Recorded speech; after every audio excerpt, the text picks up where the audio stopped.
It's the Ross Tucker Football Podcast.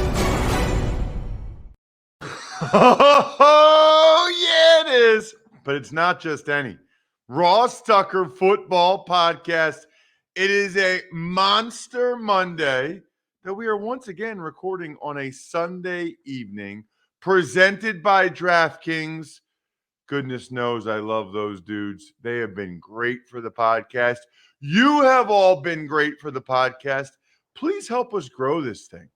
We would really appreciate your help, sincerely. And there's a few ways you can do it. You can just tell people about what we're doing, or you can spread the word via social media. We're on Twitter, Instagram, Facebook, and wait for it, TikTok now. At Ross Tucker NFL on all of them. I'm not asking you to go on a platform you're not already on, but whatever platform you are on, please make sure you're following us and liking the posts. It means a great deal. We also love those of you that take advantage of our sponsors. So many good ones. Uncommon Goods. It's incredible how many awesome Mother's Day ideas they have. LinkedIn, you guys know I already think is the bomb with my work, especially with interns, but even full-time jobs too. How about UFOS? I cannot wait to tell you guys about UFOS. I had no idea. The most comfortable flip-flops, shoes, whatever I've ever worn, ever. And then Lumen Skin is incredible as well. Love our sponsors. Please take advantage of them. Love those of you that have subscribed to YouTube. You know, it doesn't cost anything, right? You just go to youtube.com/Ross Tucker NFL and you just click the thumbs up. And that way you'll get notified when we have a new video that I know a lot of you like. We post the highlight clips of the other shows. That way, either on social media or on YouTube, you can see what we think is the best of the best of the college draft, where we're talking front seven tomorrow morning with Emery Hunt, or even Money Podcast, where we'll have Evan Silva talking about betting on the NFL draft this week, Fantasy Feast, Andrew Brandt's Business of Sports. Love it, love it, love it. Almost as much as I love getting a chance to talk to a current player.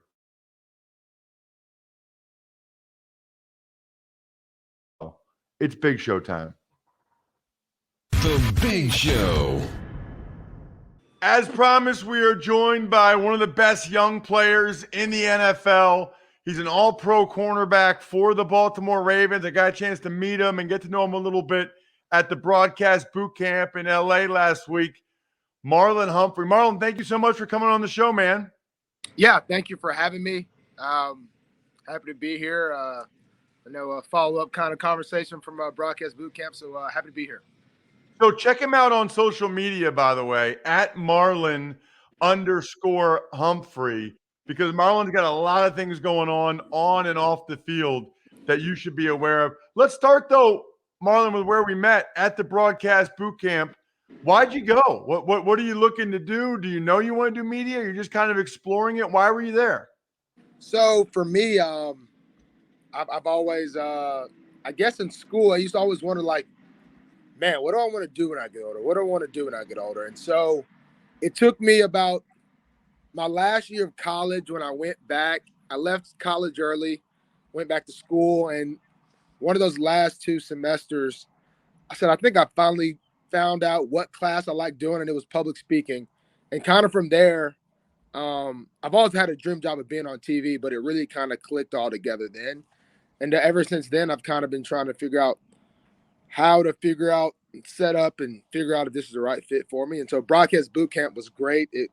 I left out of there like, shoot, I knew I wanted to do this, but now I for sure want to do it. So it was a really great event. I really appreciate you guys and all the people that helped in the NFL for putting on such a great event. That's awesome, man. I'm curious because obviously I've been in it for a while. I go to the boot camp every year. Like, what was the biggest surprise to you or biggest takeaways? You know, what jumped out to you the most that maybe you had no idea? The biggest takeaway would be for me would probably be these just about everybody, radio, TV, like almost everyone has to watch a lot of film. I watch a lot of film in my job, of course, but I'm mainly looking at the bigger picture, and then a lot of times singling out, this amount of receivers. I'm not really looking at the running backs. I'm hoping I don't make many tackles anyway. I'm hoping the linebackers do that. So you have to kind of have a pretty good grasp on really everyone, the linemen, the defense, like everyone. And so that's probably the biggest takeaway was everyone watching. You have to watch a lot of film to be really good. And it applies to football. The good ones, they stand out because they do X, Y, Z, and the guys are just kind of average. They probably don't do that. So it kind of a lot of it resonated to a typical NFL player's daily lifestyle. It's awesome. Yeah, there's no question that I think a lot more preparation goes into it than guys realize, especially if you want to be good, right? I mean, especially if you want to do well with it. What you've done very well with is playing corner for the Baltimore Ravens. 2019, your first team All-Pro, which not very many guys get to be first team All-Pro. 2020, you get the big contract. Obviously, both awesome accomplishments. Is there one that meant more to you than the other? How do you compare those two? I think, man, I came into the NFL with expectations of, I've always wanted to, get a Pro Bowl, and because my dad did that. He got to the Super Bowl, didn't win it, so still got to get that Super Bowl. With playing well, you kind of think you'll sign a contract, but I was never really. I always wanted that, but I never really was, thinking about it. And I think that ended up being really special, mainly because me and my family, we've really been in this, for a long run. And I think early on when I told my dad, I wanted to play in the NFL, it kind of all hit me.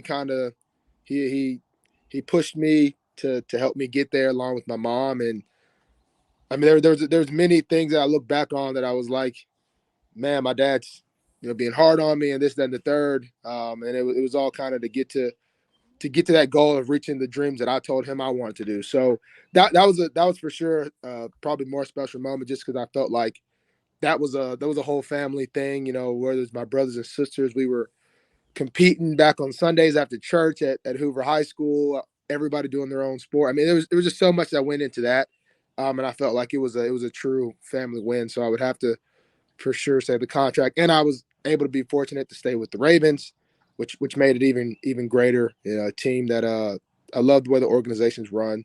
I didn't have to hit free agency and all that stuff. So it was really good. It was really special both of those years. That is awesome, man. I mean, I think that's the thing people don't realize. You get a contract like that, it's life altering, and it's also, family altering, and it is an accomplishment for all of them because they all helped you along the way. You mentioned your dad. You knew I was going to ask you about him. So I actually went right up to Marlon at the broadcast boot camp last week for two reasons. Number one, we have a mutual friend here in central Pennsylvania. And then number two, I remember distinctly watching his dad tear up Penn State. I think it was 87. It was a night game. And Bobby Humphrey, I mean, he was the guy. I mean, he was one of the two or three most well-known college football players, absolute stud running back for Alabama. I guess I'm curious, Marlon, give me the pros and cons of your dad being Bobby Humphrey. Man, with that, the pros. Well, I guess I'll start with the cons first. I guess growing up, everyone.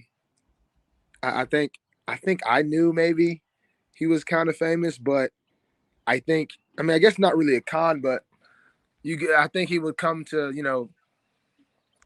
kid school lunch day or dad lunch day, and he's going crazy getting the autographs and all that stuff, and going into Bama, everyone's always mistaking you for, hey, you Bobby's son. Like, these aren't really cons, but they're just, a lot of times you were never really called Marlon. It was always Bobby's son and different things. And then you got he actually pushed me to play defense as opposed to running back.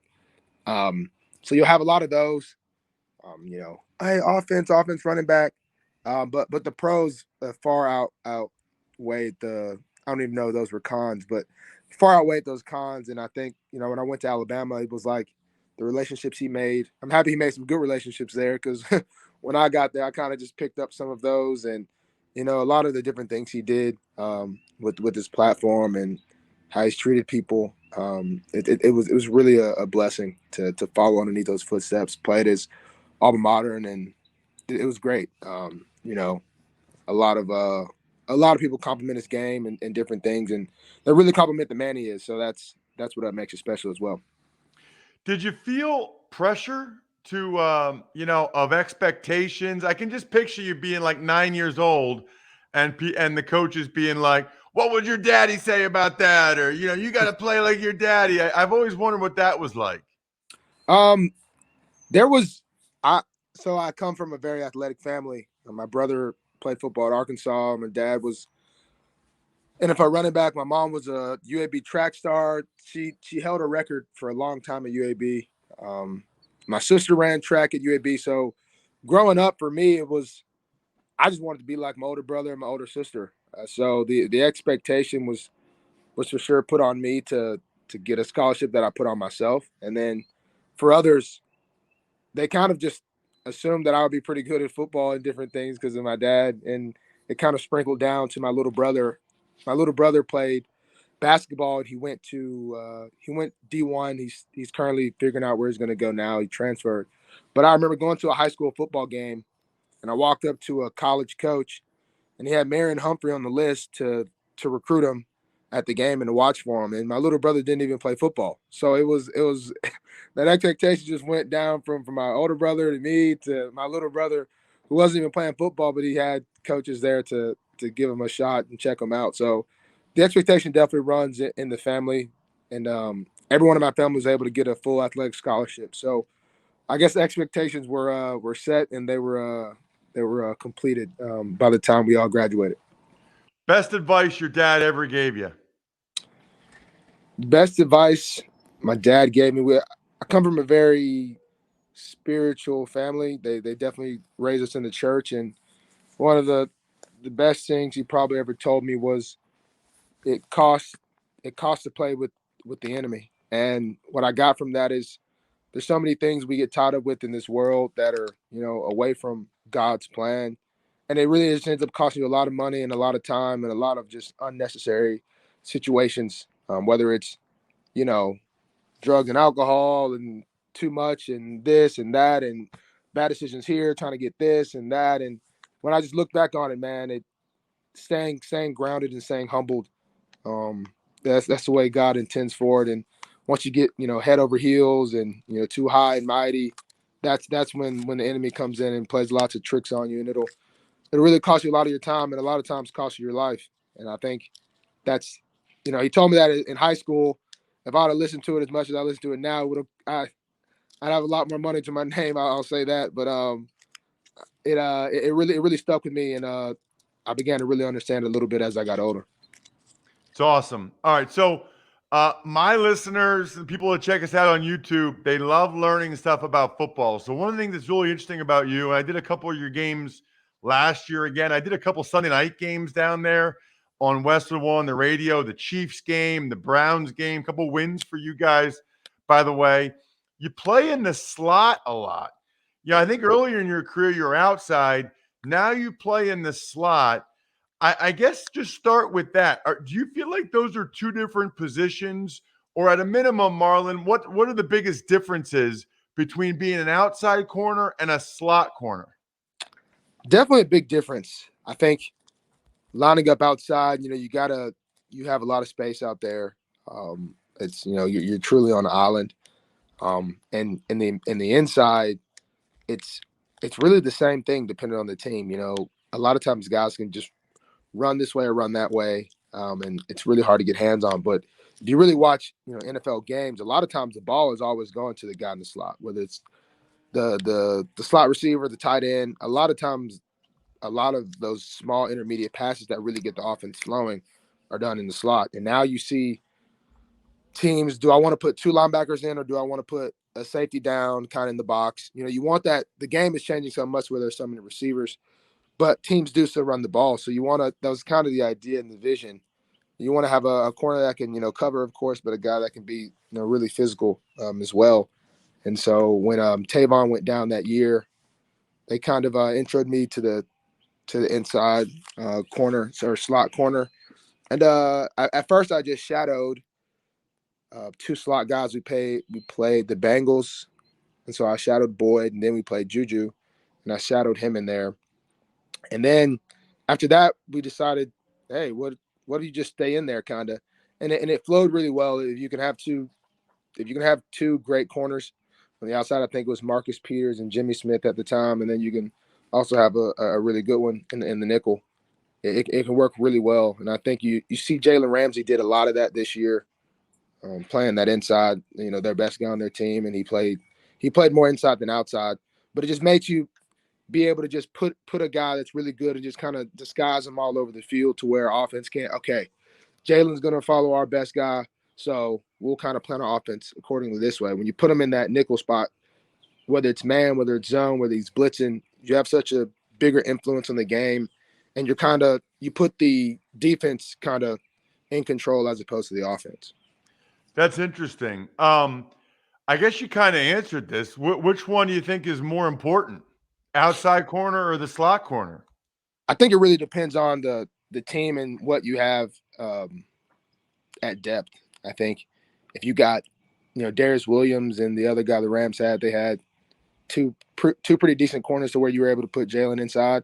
The year when I went all pro, and the year before we had Marcus Peters and Jimmy Smith and a couple other guys. But, if you kind of got 2 guys that you don't feel that comfortable with on the outside, I think you gotta put them back outside. But I think in a ideal defense, I think the most, I don't know, man, it's hard to really say, but I would probably say in a typical game-like situation where, superstars are everywhere, you'd probably want to have that guy. You probably want to have that guy outside. But if you have the chance to where, they're a tricky offense, I think putting them inside is probably better for the benefit of the game. Last question on that is, which one do you like better? It feels like the slot corner, you're going to have to be more physical, make more tackles, get in the run game more, and kind of feels like that slot receiver has more of a two-way go. You don't have the sideline there to help you. It just seems like the slot corner would be tougher, but I don't know, maybe you like that. Yeah, no, slot corner is definitely tough. That was actually something I never ever saw myself playing. But when they asked me to do it, I'm a guy that I don't really say no to much when it comes to what coaches think I could do best. So it was something I never saw myself doing, but I ended up doing it. That two-way go gets very, very tricky. So for me, I kind of just wherever the coaches want me, wherever the guys feel the most comfortable, whatever really for me, if we think we can win doing it this way, I'll play linebacker. Shoot, I don't even really care, man. I think something that Alabama taught me, I redshirted my freshman year, and when I didn't play, it put a lot of thoughts into my head, and I kind of made a decision that, the next year, it doesn't matter really what position they put me at, where I play. I just want to be able to get on the football field, and no matter the capacity. And I kind of took that with me for the rest of my life. No matter what the opportunity I get, it doesn't matter where I'm gonna just kind of go with the flow and try to do my best at it. Last question, Marlon. Got to ask you one about Lamar Jackson. Feels like he's always in the news. I think I saw Coach Harbaugh talked about it recently and kind of said that, we're ready to do a contract whenever Lamar is. I guess I'm just curious, is he just want to try to be a free agent? Is it like a leverage thing? Any idea? I know it's not you, but any idea what Lamar's thinking? Because I get a little bit nervous with how much he runs and injuries. Like, I want to make sure he gets that life-altering money. Yeah.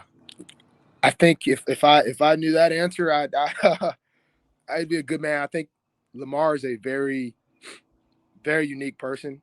It's as Zimmy, as weird as it is, he's not money motivated. I mean, whenever you have a conversation with him about anything, all he talks about is the Super Bowl, and I think he's just very unique in the fact that he's really, a lot of people think he's doing this, that, and the third. I believe that, I'm not for sure 100% certain, but I feel like I'm 89% certain. All he really wants to do is win a Super Bowl, and that's really all he's really worried about. He knows he has another year in his deal. He's not thinking about the negatives that can happen. He's only thinking about the positives, and he feels I have another year left on this deal. I'll play that year out, and then I'll figure out the rest later. So very unique perspective. Anybody that could sign a deal for 150 plus million, usually will be like, let me get my money. But he's just different. I think that's why I like him so much. He's just a humble guy.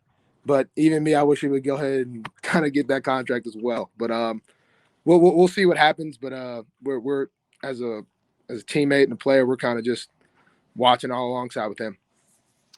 Check him out on social media at Marlon_Humphrey. He's going to do big things in the media. He's still got a long time to play, but I know he's done some podcasting in the past. So especially if you're a Ravens fan, make sure you're following this guy on all social media so that whatever he's doing media-wise, you can get after it. Marlon, thank you so much for coming on the show, man. Really appreciate it.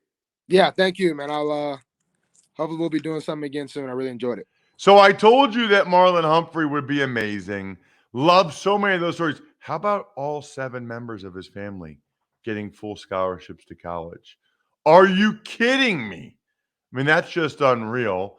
And then love his dad, the former Pro Bowl running back, being like, play defense, Marlon, play defense. The stuff at the end about Lamar Jackson was really interesting as well. Speaking of interesting, that is exactly what I would tell you guys about Unique Goods. You honestly just have to check it out. It's an online shop filled with unique, totally unexpected gifts. We know Mother's Day is coming up. Guess what? I know she doesn't listen or watch. I'm a little surprised by that. I'm not hurt by it, but you'd think maybe every once in a while she would listen or watch. But my wife does not listen or watch the show. So I can tell you guys that I got her a gift for Mother's Day from Uncommon Goods. Now, I'm not going to tell you what I got her in case one of her friends or somebody else knows. I'm not going to tell you what I got her until after Mother's Day, but that is where I got the Mother's Day gift for her. It's the place to go for thoughtful, original gifts. Also has experiences you can gift. High quality, unique products. I mean, there's so many cool things going on there. They give back $1 to a nonprofit partner of your choice for every purchase you make. They've donated almost $3 million at this point. Here's the deal. To get 15% off your next gift, go to uncommongoods.com/Tucker. That's uncommongoods.com/Tucker for 15% off. Don't miss out on this limited time offer. Uncommon Goods. They're all out of the ordinary. Ducks Takes. Hey, Ross. Good evening. Let's start with Stephon Gilmore. He signs a 2-year deal with the Indianapolis Colts. $23 million, 14 of it guaranteed. Not $14, $14 million of it guaranteed. Just want to clarify. So I still think Stephon Gilmore can play at a pretty high level. I think he's a really good fit in the Colts scheme and system. I would love to have known Stephon Gilmore's always kept his business quiet. I would love to know what other teams were interested, what other money was offered. But the Colts have sneakily improved this offseason. People aren't really talking about it because it gets overshadowed by the Carson Wentz stuff.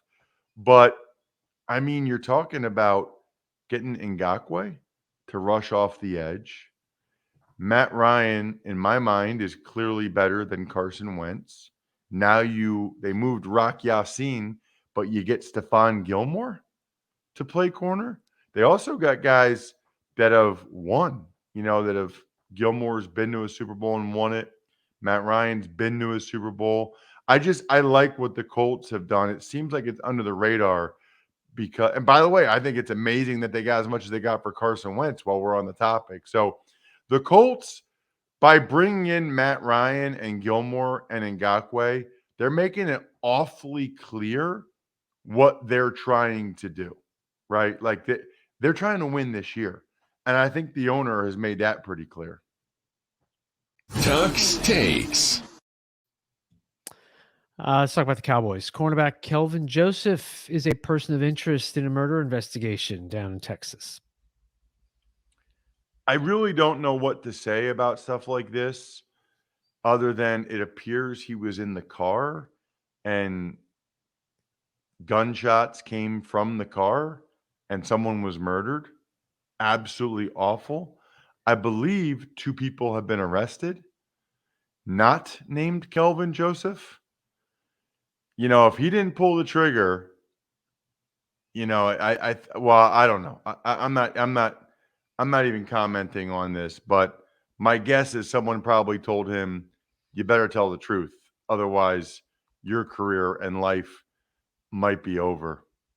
It's incredibly sad and disturbing, even if he wasn't involved at all. I mean, to be in that vehicle is not a good sign.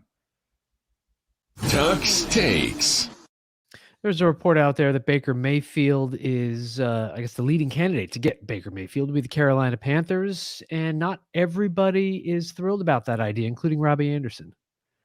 Robbie Anderson on Instagram saw I think it might have been like a Panthers fan account, and just replied on Instagram, no, with a lot of O's to the idea of Baker Mayfield in Carolina. Way to make a guy potentially feel welcome, Robbie. That's one of those things where, in my position, I almost wish now that Carolina does get Baker Mayfield, because just to hear Robbie Anderson say, yeah, I didn't mean it. I was just sticking up for my guy, Sam.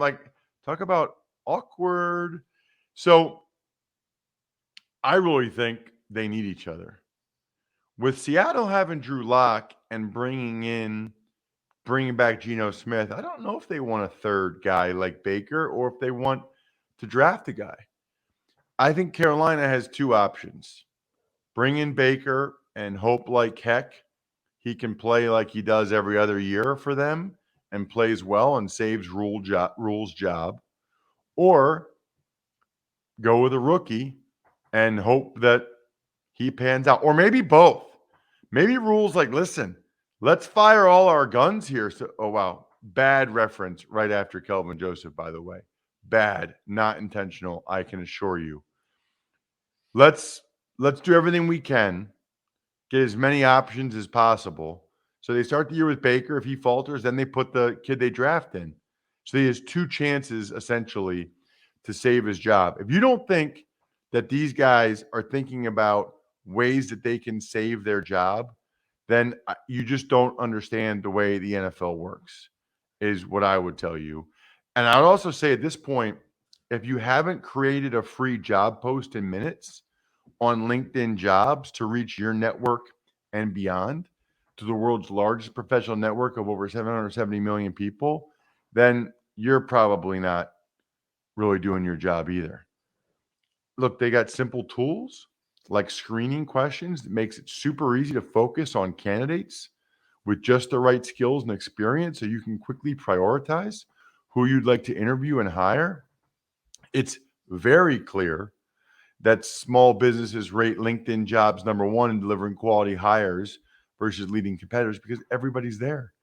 And I talk to these intern candidates all the time that LinkedIn is where they go to try to find jobs, period. LinkedIn Jobs helps you find the candidates you want to talk to faster. Did you know every week, nearly 40 million job seekers visit LinkedIn? Post your job for free at linkedin.com/Ross. That's linkedin.com/Ross to post your job for free. Terms and conditions apply. Let's get to an email, Bri. Ever wanted to ask an NFL player a question? Well, here's your chance. It's time to Ask Ross. Email address, ross@rosstucker.com. Can't tell you how much I love reading and responding to your emails, especially those of you that have taken advantage of one of our glorious sponsors. So today's question, Mike from Colorado. Ross, you've talked a lot about maintaining a healthy weight after your career was done. Question is, how did you keep that weight up when you were playing? Was it difficult or uncomfortable? No, it's more difficult to keep my weight down now. So it was not hard for me to weigh 320 pounds, 325. In fact, a lot of years I had to start to kind of watch it to keep my weight lower. I didn't want it that heavy. Towards the end of my career, I tried to come back down to 312, 308 because I felt like I had lost a little bit of athleticism and explosiveness. So that was actually harder. I had to be a little bit better about what I ate. It was very easy for me to be in the 320s. It's harder now to have discipline. I have no issues having discipline with working out. I work out all the time. My issues are discipline when it comes to eating and drinking, quite frankly. I really enjoy having a good time. I enjoy eating delicious food. I enjoy drinking delicious IPAs. And so that's something I need to balance. My current philosophy is I try to be good when it's time to be good, Monday through Friday, whatever. And when I'm allowed to be bad, then I allow myself to be bad, whether it's drinking or eating. What's Good going to happen question. when this country goes to a 4-day work week? So Bri, I don't follow the news at all. So you have to tell me. I think I saw some headline that some state, was it California? I don't remember who, and it's obviously not a done deal, but there's a movement out there to make it a 4-day work week. So right there, you'd be less disciplined because you'd have only Monday through Thursday of being good, and now you have 3 days instead of 2 days of indulging. You know what I think is interesting about that? Like, my wife has a family propane business. I can assure you she's still working on Friday. For me, during football season, legitimately September through January, I work 7 days a week. There's not a day that I'm not doing something to get paid. And frankly, even in the off season, Saturday mornings, Sunday mornings, before I do something with the kids or church or whatever, I work probably an hour and a half, 2 hours at least in the morning after I work out. So I already kind of work 7 days a week. Yeah, I don't know. I will say this. I'm a big fan and believer in family time, in making sure you've got the right priorities. You know how much I value my time, but I'm not sure I quite understand the movement to a 4-day work week. I do know that I do understand those of you that have become patrons, and I love it. Patreon.com/RTmedia. You automatically get to ask me a question. You automatically get assigned whatever you want. And you also get to be part of our private Slack channel that I was just on before we started recording, seeing Zach Flaherty's baby on Easter. Amazing. Seeing some of the food and beer that the guys and gals had this weekend. I love it. It's like our own little private community. Patreon.com/RTmedia. And you can get a shout out for your business if you want to be, and I think we're done here, member. Pizza Boy Brewing, Sporticulture, HumanHeadNYC.com, SteakhouseSports.com, Go-Bangles.com, and Evergreen Economics. Let's have an awesome week. I would love if each and every one of you just did one extra thing. Maybe you listen to one other show. Maybe you subscribe to YouTube. Maybe you do something on social media. That would be amazing. Love you guys. I think we're done here. Thanks for listening to the Ross Tucker Football Podcast. Make sure to also subscribe to the Fantasy Feast, Even Money, Business of Sports, and College Draft. All available at Apple Podcasts, rosstucker.com, or wherever podcasts can be found. A lot of times on the show, I mentioned DraftKings. Here's what you need to know. You got to be 21 or older, New Jersey, Indiana, or Pennsylvania only. New customers only. Restrictions apply. See DraftKings.com/sportsbook for details. Gambling problem, call 1-800-GAMBLER, or in Indiana, 1-800-9-WITH-IT. By the way, if what I was talking about included a deposit bonus, doesn't always, sometimes it does. Deposit bonus requires 25 times playthrough, and deposit bonuses are paid out in site credit.